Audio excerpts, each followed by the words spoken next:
नमस्कार, मी प्रियंका चंदाले. कथासंग्रह फक्कड गोष्टी. लेखक शंकर पाटील. कथा रामायणाचे महाभारत. चित्रपटांच्या एका शूटिंगच्या वेळी घडलेली ही गोष्ट आहे. गोष्ट कसली? एक महाभारतच घडलं. कथा होती रामायणाची आणि झालं महाभारत. त्याचं असं झालं, रामायणावर आधारलेल्या एका महान पौराणिक चित्रपटातील काही प्रसंगांचं चित्रीकरण करण्यासाठी कंपनी आउटडोअरला गेली. निवडलेला हा स्पॉट अतिशय सुरेख होता. हवं तेवढं घनदाट जंगल होतं. भयान मनाचा अगदी थरका पुडावा अशा खोल दऱ्या होत्या. कुठेही कॅमेरा ठेवला तरी सुंदर दृश्य दिसावं अशी ती जागा होती. पौराणिक कथेला अगदी हवं तसं वातावरण होतं. दिवसभर ऊनही छान पडलं होतं. हिरवीगार वनराजी, पिवळं धमक ऊन आणि पार्श्वभूमीला लांबवर पसरलेला सह्याद्री. एवढं असल्यावर आणखी काय हवं? अगदी दिवस मावळेपर्यंत काम चाललं. रावण सीतेला पळवून नेतो हा प्रसंग तर इतका बहारीचा झाला. आहा, काय सांगावं सीतेचा तो आक्रोश. त्या सगळ्या दऱ्याखोऱ्यात प्रतिध्वनी उमटले. सगळे सोडलेले केस वाऱ्यावर उडत आहेत. क्रूरपणे रावण तिला जबरदस्तीने ओढतो आहे आणि सीतामाई प्राण कंठाशी येईतोवर धावा करते आहे. हा प्रसंग तर अगदी जिवंत झाला. त्या दऱ्याखोऱ्यांनी फारच उठाव आणला. प्रत्येक शॉट ओके झाला की डायरेक्टर नटाची पाठ थोपटायचा.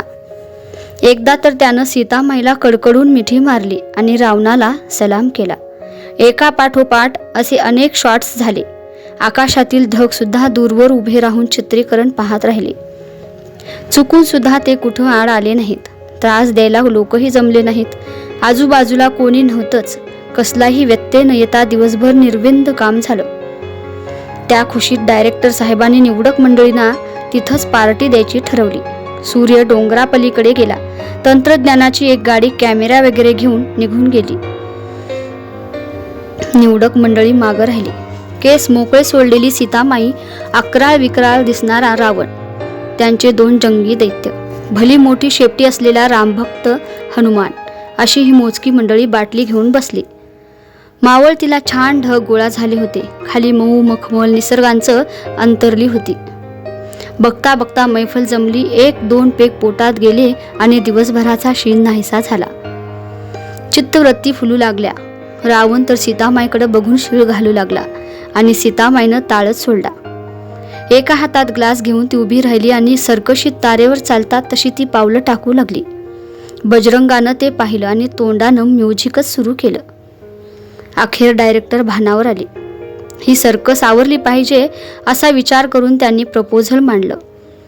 आता आपण निघावं हे बरं. दैत्याला साजेसं हसून रावण म्हणाला, निघावं? हां, इथंच निसर्गाच्या या कुशीत आता लोळावं. हनुमानानं तर शेपटी डोक्यावर घेऊन तोंड वेंगाळलं आणि रामाच्या गळ्यात हात घालून तो म्हणाला, आता कुठं रंग भरून लागलाय आणि निघण्याची भाषा? अरे हट. अजून सीतामाईला रावणानं हात सुद्धा लावला नाही तोवर रामायण गुंडाळता. हनुमानाचं हे बोलणं रावणाला एकदम झुमलं. मैफल इथवर चढल्यावर रामालाही बरं वाटलं नाही. आपल्या खांद्यावर रुळणारे केस हलवून तो डायरेक्टरला म्हणाला, आता चला, जायलाच 2 तास लागतील. मेकअप काढायचा केव्हा आणि झोपायचं केव्हा? बुडत्याला काडीचा आधार मिळाला तसा या बोलण्याचा आधार घेऊन डायरेक्टर महाशयांनी ड्रायव्हरला इशारा केला. त्यानं लगेच गाडी सुरू केली. रामानं सीतेला व डायरेक्टरांनी रावणाला आवरलं आणि कसं बसं एकेकाला गाडीत घातलं. आत बसल्यावरही रावण गप्प बसला नाही.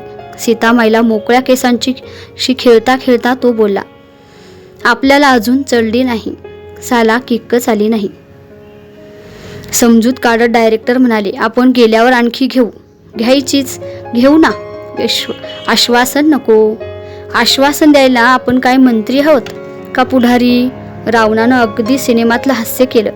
सगळ्यांनाच हसू आलं आणि एवढ्यात काय झालं कळलं नाही. एक जोराचा गचका बसला आणि गाडीनं पलटी खाल्ली.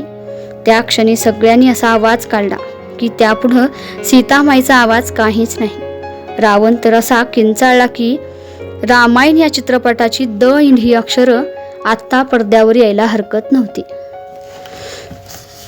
सुदैव एवढंच की कोणी दगावलं नव्हतं. फक्त एक मुक्का मार लागला होता. कुणाची कोपर दुखावले होते, कोणाचा पाय लचकला होता. सगळे चेचून निघाले होते, पण कोणीही असा जायबंदी नव्हता. कसे बसे सगळे गाडीतून बाहेर पडले. फक्त आत अडकला होता हनुमान. त्याची शेपटी कशात तरी अडकली होती आणि तो बाहेर पडू लागला की त्याला आत ओढत होती. आपल्या शेपटीचं अजून काय, आज हा काय चावटपणा सुरू केलाय हेच त्याला कळत नव्हतं आणि तो भांबावून गेला होता. अखेर कुणीतरी मदतीला धावलं आणि हनुमान बाहेर पडला. आपण सगळे जिवंत आहोत हे पाहून हनुमानाला एकदम रडूच कोसळलं. कुणाच्या तरी गळ्यात पडून हुंदके देत तो म्हणाला, हे काय झालं?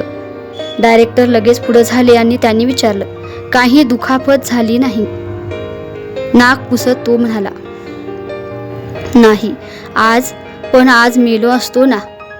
लागलं नाही ना कुठं? नाही बाबा, नाही. वाचलो, दैवाची मर्जी म्हणायची. मला काही झालं नाही, फक्त ही शेपटी ठीक आहे का बघा. डायरेक्टर म्हणाले, तिला काय धाड होते? तसं नव्हे, कंटिन्युटीत घोटाळा नको. तो घोटाळा झाला तरी चालेल, पण तुमची कंटिन्युटी ठीक आहे का? आहे ना, हनुमान म्हणाला. आता ठीक आहे, पण आता पुढं काय? आता जायचं कसं? सगळ्यांच्या पुढं हाच प्रश्न होता. अवतीभोवती नुसतं रान पसरलं होतं. एवढा मोठा अपघात झाला, पण कोणी मदतीला धावून येईल म्हणायला एक माणूसही जवळ नव्हता. त्यात अमावस्येची रात्र, काळाकुट्ट अंधार पडलेला. डोळ्यात बोट घातलं तरी काही दिसत नव्हतं. शिवाय अनोळखी मुलूक. भलतंच संकट कोसळलं. एवढ्यात गाडीची तपासणी करून ड्रायव्हर म्हणाला, साहेब, ॲक्सल तुटलाय. आपली वेळच बरी म्हणून आपण वाचलो. मग आता रे, आता इथं काय करायचं? आजूबाजूला काजवे होतेच. हे सगळे एकदम डोळ्यापुढं चमकले. गाडी दुरुस्त होत नव्हती ते हे तर नक्की झालं. आता ही रात्र कुठं आणि कशी काढायची एवढाच प्रश्न होता. ड्रायव्हरच म्हणाला, साहेब, इथं राहायला नको. अरे पण जायचं कुठं? हे किर्र रान सोडून जरा जाऊ की पुढं? असं म्हणतोस? होय, लांब तिकडं बघा, वस्ती असेल असं वाटतं. ड्रायव्हरच डायरेक्टर झाला आणि त्याच्या मागून सगळे चालत राहिले. चालता चालता तो म्हणाला, जरा खाली बघून पाऊल ठेवा म्हणजे झालं. त्याच्या या नुसत्या बोलण्यानं पायात काहीतरी सळसळल्यासारखं वाटलं. वर बघायचं धाडस नव्हतंच. सगळे खाली बघत बघत चालत होते.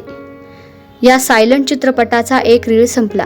एक डगर आली आणि कुणीतरी एकजण म्हणाला, आता इथंच बसूया. सगळेच दमले होते. आधीच मुका मार खाल्लेला. सगळ्यांच्या मनाला धक्का बसल्यासारखा झाला होता. आधार दिसत नव्हता. उगीच अंधारात चालत राहण्यापेक्षा कुठेतरी एके जागी बसलेलं बरं असं वाटून सगळेच उभे राहिले. ड्रायव्हर म्हणाला, मग पैसे द्या. पैस त्या झाडाखाली तरी बसू. तिथून जवळच पण जरा बाजूला असलेल्या त्या झाडाखाली सगळे आले आणि पटापट खाली बसले. कोणी झाडाच्या बुद्ध्याला टेकला, कोणी झाडाच्या मुळाशी उशी केली आणि कुशाल पाय पसरून बसले. आपण कुठं बसलो याचा त्यांना पत्ताच नव्हता. ज्या प्रचंड चिंचेच्या झाडाखाली ते बसले होते ती जागा त्या पंचक्रोशीत एक भुताटकीची जागा म्हणून प्रसिद्ध होती. दर अमावस्येला लोक तिथं उतारे आणून टाकत होते. आग्या वेताळाचं हे ठिकाण होतं. अमावस्येच्या मध्यरात्रीला तिथं भूतांचा गोतावळा जमा होतो व पालखी निघते असा आजूबाजूंच्या लोकांचा समज होता. याची काहीच कल्पना नसल्यानं ही मंडळी खुशाल बसली होती. काही कल्पना नव्हती तेच बरं होतं. नाहीतरी नुसत्या कल्पनेनं त्यातले काही दगावले असते. सगळे असे विसावल्यावर डायरेक्टर आपल्या हातातील घड्याळाकडं बघत म्हणाले, आत्ताशी 10 वाजताहेत. रात्र कशी जायची? एक जण म्हणाला, काय असली शिल्लक तर काढा. अजून 2 बाटल्या आहेत. हे ऐकून सगळ्यांना बरं वाटलं. मनाला धीर आला. या अपघातातही बाटल्या पोटाशी धरून जतन केल्या होत्या याचं सगळ्यांनी कौतुक केलं. तिथं सोडा नव्हता, पाणी नव्हतं, पण त्यासाठी कोणी अडून राहिलं नाही. चंची फिरावी तशी बाटली फिरू लागली आणि कोरी दारू पोटात जाईल तशी प्रत्येकाला पुन्हा वाचा फुटू लागली. मरगळलेल्या मनांना हुशारी येऊ लागली. गप्पा गोष्टी सुरू झाल्या. हास्य विनोद खुलू लागले. त्यांच्या या हसण्या खिदळण्यानं भूतांचा गोतावळा जमा झाल्यासारखा झाला. आली या भोगासी असावे सादर म्हणून त्यांना ती रात्र हसून खेळून काढायची होती. ते गप्पा गोष्टीत दंग झाले. नाच गाणी सुरू झाली आणि एका भलत्याच कथेला आरंभ झाला. प्रकार असा झाला. ती होती अमावस्येची रात्र. त्या ठिकाणापासून अवघ्या 1.5 मैलावर एक छोटं गाव होतं. झाडीत लपलेल्या त्या गावाच्या पाटलांच्या घरी खुद्द पाटलांच्या नात्या धुत्या मुलीला भूतानं धरलं होतं. त्या मुलीवर उतरून टाकलेला उतारा घेऊन पाटील आणि एक गडी हा उतारा ठेवायला याच जागेकडे येत होते. पानन संपली आणि डगर चढून ते वर आले. भर मध्यरात्रीला त्या झाडाखालून हास्य कल्लोळ कानावर आला आणि सरसरून त्याच्या अंगाला काटा उभा राहिला. त्याचं पाऊल पुढं न पडता जागच्या जागी ते उभे राहिले. अंग लटलट कापू लागलं. मनाचा थरकाप उडालेले पाटील सोबतीच्या गड्याला कसे बसे बोलले, किसन्या, अरद मध्यरात्रीला अजून भूत गोळा झाल्यात की र? किसन्या काहीच बोलला नाही. म्हणून पाटलांनी मागं वळून बघितलं तर किसन्या जवळ नव्हताच. किसन्या जवळ नाही हे बघून त्यांच्या हातातला उतारा तिथंच खाली पडला आणि पोटात धूम पळत सुटले आणि पाटील धूम पळत सुटले. एक कासराभर पळाल्यावर किसना दिसला. त्यांच्या जीवात जीव आला. त्याला बघून पाटील कसे बसे म्हणाले, किसन्या, तू बघितलंस तर? हो. आता कसं करायचं? अहो, करायचं काय, चला आधी गाव गाठू असं म्हणून त्यांनी पळायला सुरुवात केली. पाटलांनीही पाय उचलला. पळता भुई थोडी झाली. रेसच्या घोड्यागत दोघंही पळत सुटले. केव्हा गाव आलं हे कळलंच नाही. धापा टाकत ते घरी आले आणि पाटलीनबाईनं विचारलं, काय हो, उतारा ठेवून आला का? उतारा असं म्हणून पाटलांनी धाप टाकली आणि ते खाली बसले. पाटलीनबाई घाबरली. ती जवळ जाऊन म्हणाली, का हो, असं का? असं धापा का टाकता? धापा असं म्हणून पाटलांनी सांगायला सुरुवात केली. आता काय सांगू तुला? अगं, आज भूतांची नुसती जत्रा जमली, या फुल्ल जत्रा. मग उतारा ठेवून आला का नाही? काय उतारा ठेवतीस खुळे? डगर चढून वर गेलो आणि खदा खदा हसून कानावर आलं. समोर बघतोय तर भूत नाचत्याती. त्यांचं हसणं गाणं कानावर आलं आणि घाम फुटला. हाताचा मुटका गालाला लावून पाटलीनबाई म्हणाली, खरं म्हणता? मग उतारा काय नाही ठेवून आला? अगं, काय उतारा ठेवतीस? आता काय म्हणायचं तुम्हाला तरी?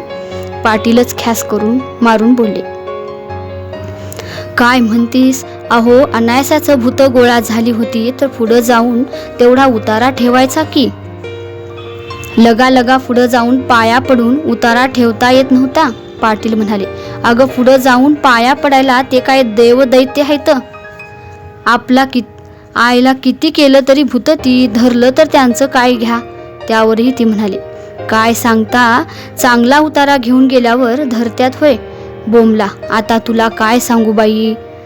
मला काय सांगू नका. तुमची छातीच झाली नसेल हे सांगा आधी. मग त्याचं सांगायला लागलोय नव्ह? कळलं ना? यावर कळल्यासारखं करून ती बोलली, तुमची एक छाती झाली नाही पर ह्या किसन्याला तर तेवढं पुढं जाऊन ठेवून ये म्हणायचं की? किसन्याला? असं विचारून ते म्हणाले, विचार की त्याला. माझ्या आधी तेच धूम पळालं. होय र? अजून अंग थरथरत असलेला किसन्या बोलला, पळे ना तर काय करू? कानावर गलका ऐकला आणि माझी तर बोबडीच वळली. मग उतारा कुठं टाकून आला? कुठं टाकतोय? तिथंच डगरीवर पडला हातातनं. काय म्हणायचं तर तुम्हाला? अनायस संधी आलेली इनाकारणी दवडली बघा. पाटील खवळून म्हणाले, तू जाऊन तेवढा उतारा ठेवून येतेस का? बाई माणसाला पुढं करता होय? का मी येतो की तुझ्या संग? माझ्या मागणं होय? मी पुढं आणि तुम्ही मागं? काय पुरुष तरी?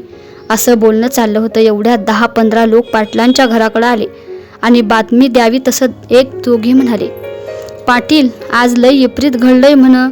काय र? एक जण पुढं होऊन म्हणाला, अहो, वस्तीवरचं लोक भिवून पळून आल्यात. येताळाच्या रानात त्या चिंचखाली आज लय गोताळा जमा झालाय म्हण. लगेच पाटील बायकोला म्हणाले, ऐक, वस्तीवरचं आजूबाजूचं लोक पळून आल्यात म्हण. अहो, नुसतं पळून हवं असं म्हणून पुस्ती जोडली. 2-3 तर थंडी ताप आलाय. हे ऐकल्यावर किसन कसा बसा बोलला, मला बी ताप भरल्यागत झालाय. थंडी ताप दातावर दात बडवाय लागल्यात नव्ह काय? खरं म्हणतोस? असं म्हणून पाटलाने त्याच्या अंगाला हात लावला आणि ते म्हणाले, होय की र, अंग इस्त्यागत लागायला लागले की तुझं. मी घरात जाऊन मुरगळून पडू जाऊ का? अशी त्यानं रजाच मागितली आणि ती मंजूर व्हायची वाट न बघता तो उठून चालायला लागला. पाटलीनबाईंनी लगेच विचारलं, अहो तुम्हाला काय झालं नाही वय? मग मीच आणि बरा का नाही सांग. असं अभिमानानं त्यांनीच उलट तिला विचारलं. त्यावर तिनं त्यांच्या अंगाला हात लावून बघितलं आणि घाबऱ्या ती म्हणाली, अहो तुम्हाला बी ताप भरलाय की? अंगात चांगला ताप भरलाय आणि कळना होय? चला आधी आत. गप अंगावर घोंगडं घेऊन मुरगाळून पडा. चला. भानावर येत पाटलाने तिला विचारलं, म्हणजे माझं बी अंग ऊन लागते? अहो ऊन काय, चांगलं फणफणाय लागले होय. त्याबरोबरच त्यानं हुडहुडीच भरली आणि लोकांना काय हा प्रकार चाललाय हेच समजेनासं झालं. त्यांनी थंडी वाजून ताप भरायची पाळी आली. अखेर पाटलीनबाईंनी सगळा इतिहास सांगितला आणि मग उलगडा झाला. म्हणजे झाडाखालचा प्रकार खरा होता हे निश्चित झालं आणि थंडी जास्तच वाजू लागली. पाटलीनबाईनं पाटलांना दटावून आत नेलं. अंथरुणावर झोपून डब्बल टिब्बल घोंगडी अंगावर घातली. पडल्या जागी पाटील आतल्या आत थाड उडू लागला. भूत बडवलेली मुलगी अंगात संचार लागत करू लागली आणि काय करावं हे पाटलीनबाईंना कळेना झालं. ती लगालगा बाहेर आली आणि गोळा झालेल्या लोकांना म्हणाली, बाबांनो, असं नुसतं बसून काय भागल? त्या आबालाल मांत्रिकाला घेऊन जावा आणि काय तरी इलाज तरी करा जावा की. सगळे लोक रात्री 12 वाजता आबालालच्या घराकडे गेले. तोही बहादर गडी. त्यानं लगेच तांदूळ मंत्रून घेतला, लिंबाच्या ढाळ्या तोडल्या आणि 5-50 लोक वेताळाकडे निघालं. कुणी हातात काठ्या घेतल्या, कुणी कुऱ्हाडी घेतल्या. 2-4 बॅटऱ्या घेतल्या आणि हा सगळा लवाजमा गावातनं बाहेर पडला. पानंदीतून लोक डगर चढून वर गेले आणि हसणं खिदळणं कानावर आलं. तशी सगळी थबकली. बोबडी वळल्यागत झाली. एकदम 10-5 लोक म्हणाले, आबालाल हो पुढं. आबालाल धीट मनानं 4 पावलं टाकून पुढं गेला. तोवर त्या झाडाच्या दिशेनं 2-3 बॅटरीचे झोत टाकले. प्रकाशात जे दृश्य दिसलं ते बघून डोळे घाबरले. मोकळे केस सोडलेली बाई आणि एक अकराळ-विक्राळ माणूस हातात हात घेऊन आणि उराला भिडवत मागे पुढे होत चालले होते. आक्रोश प्रकाश अंगावर पडल्यावर त्यांचा नाच थांबला. कृत्रिम पाय लावलेले 2 पुरुष, उंचीचे 2 दैत्यही एकदम ताडमाड उभे राहिले आणि या म्हणून हात करून बोलावू लागले. या म्हटल्यावर जी गाळण उडाली ती काय सांगावी. आबालालच्या मागचा घोळका निम्मा पळाला. दान माणसं पळत सुटली.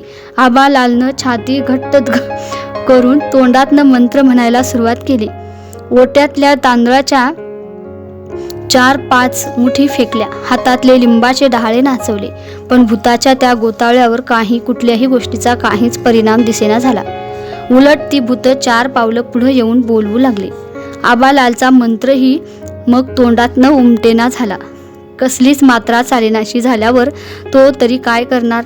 आबालाल असा गडबडला आणि झाडाखालच्या मंडळींना वाटलं गावकरी असतील, त्यांना बोलवावं म्हणजे पोटा पाण्याचा तरी प्रश्न मिटेल.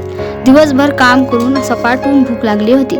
त्यात पोटात दारू गेली होती. नुसती चटणी भाकरी मिळाली असती तरी त्यांना ती श्रीखंडपुरीसारखी वाटली असती. त्या आशेनं तो गोतावळा पुढं सरसावला.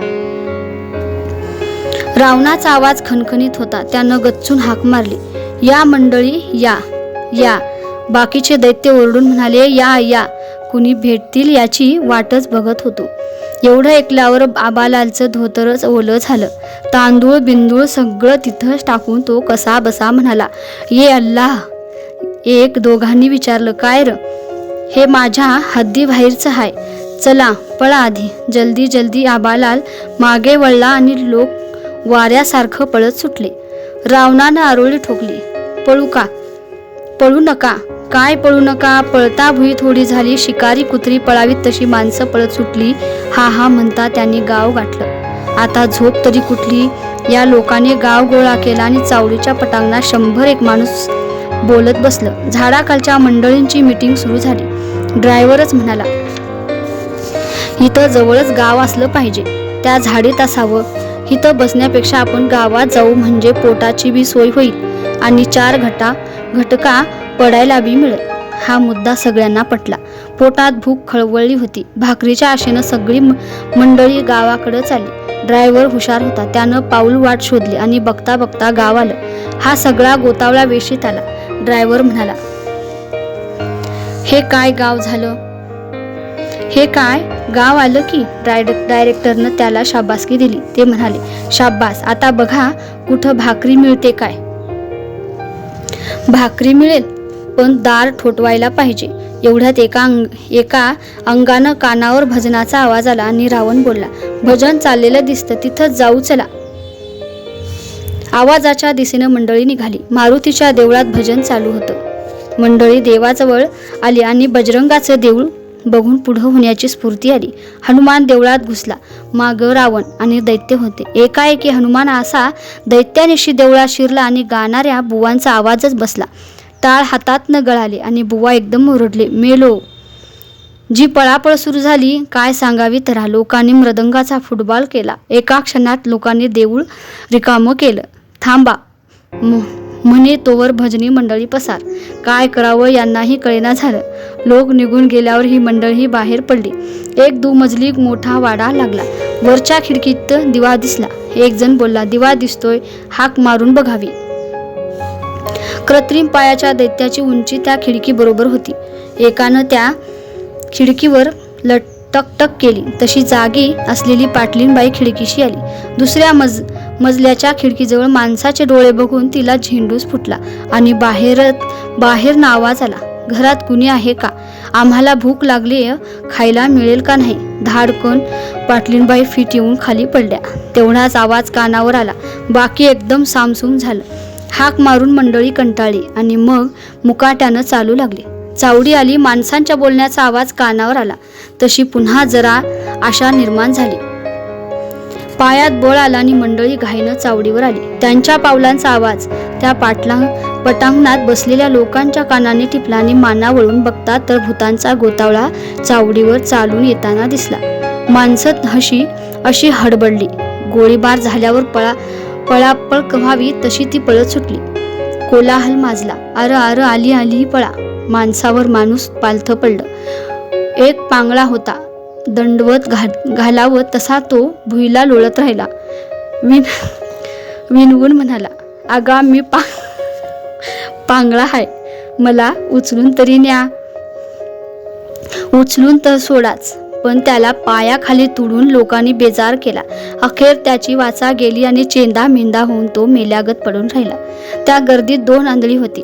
त्यांची गत पाकोळी गत झाली. त्यांच्या हातातील काट्याही कुठं गडप झाल्या आणि हात पुढं करून ते नुसतेच पळत सुटले. कधी ते एकमेकाला धडकले तर कधी भिंतीवर जाऊन आदळायचे. सगळे पळून आदळायचे आणि कापऱ्या आवाजात त्यांनी विचारलं, कोण तुम्ही? काय बोलावं हा प्रश्न पडला. ड्रायव्हरच म्हणाला, आम्ही पाहुणं आहोत. कुणाचं पाहुणं? तुमचंच. मेलो असं म्हणून एकजण झीट येऊन पडला आणि दुसऱ्या आंधळ्यानं चाचपून पाहिलं. रावणाच्या हाताला हात लागला. त्यानं जाहीर केलं, हात माणसाचा नाही. अहो आम्ही माणसंच आहोत. मेलो. धाडकन दुसराही पडला. ड्रायव्हर शहाणा होता. तोच म्हणाला, साहेब काहीतरी घोटाळा आहे. आपण हितनं लवकर निघावं हे बरं. असं म्हणतोस? होय, नाहीतर सकाळी फजिती व्हायची. अरे पण आपण काय घोडं मारले? ड्रायव्हर म्हणाला, आपण घोडं मारलं नसलं तरी आता मांजर मारतील. आधी पाय काढू इथनं. असं म्हणतोस काय? अहो साहेब, झालं एवढं महाभारत रगड झालं. खेडूत माणसंही उद्या आपलं काय करतील सांगता यायचं नाही. आधी पाय उचला, म्हणजे असंच उपाशी पोटी आता पुन्हा चालत माघारी जायचं. तर काय पोट भरून मार खाता होईत. पण आम्ही काय केलंय ते सांगतो. चला आधी 1 मिनिट राहू नका. त्यांच्या आवाजातच असा धाक होता की दुसऱ्या मिनिटाला तिथं कोणी राहिलंच नाही. त्यांच्या मागून सगळे चालू लागले. गाव मागं राहिलं आणि ड्रायव्हर म्हणाला, साहेब पुन्हा शूटिंगला सुद्धा कवा इकडे यायचं नाही. ह्यो लिंबू आणि उतारा बघितला का? सीतामाईनं ते पाहिलं आणि तिच्या अंगात हिव भरल्यागत झालं. बाकीची मंडळी गडबडली. डायरेक्टर म्हणाले, सकाळ होण्याची ही आता वाट बघायला नको, असंच चालत राहू. रावण म्हणाला, चला, वाटेत कुठंतरी सकाळ होईलच की. सगळे त्या अंधारात चालत राहिले. काय अबदा सांगावी रावणाच्या त्या चित्रीकरणाची ही अशी महान पौराणिक कथा. शूटिंग रामायणाचं आणि घडलं महाभारत. धन्यवाद.